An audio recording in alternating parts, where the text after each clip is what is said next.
I rent where I live. Wow. I would never have equity in something that doesn't produce cash. Your house doesn't pay you.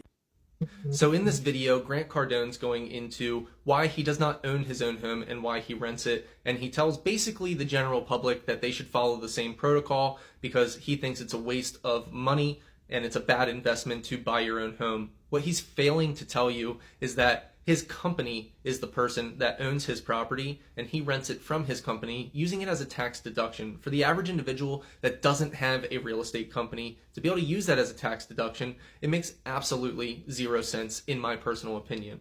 When you're going and you're renting from somebody, for one, your rent is going to go up over time. It's not going to stay static like a 30-year fixed mortgage would for you over the course of that loan. Also, too, there's no end in sight. You will pay that amount forever. It will never go down. It will never stop. When you buy your own home, eventually you will pay off that mortgage and you will own that home free and clear, and then you're only paying taxes and insurance on that property. And, well, if you think that paying the taxes and insurance is a bad idea, you're still paying that when you rent the property from somebody else, plus a premium on top of that for them to make money.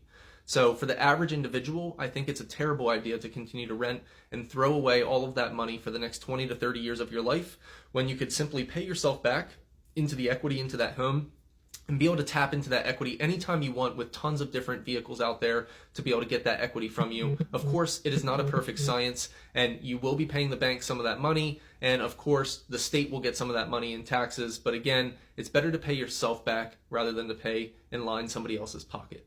So Grant Cardone, I really think you missed the mark on this, not explaining some of the finer details of why you do that and the type of people that should be taking that advice. And I do agree, for certain individuals, I think that makes a lot of sense. But for the average American, absolutely not.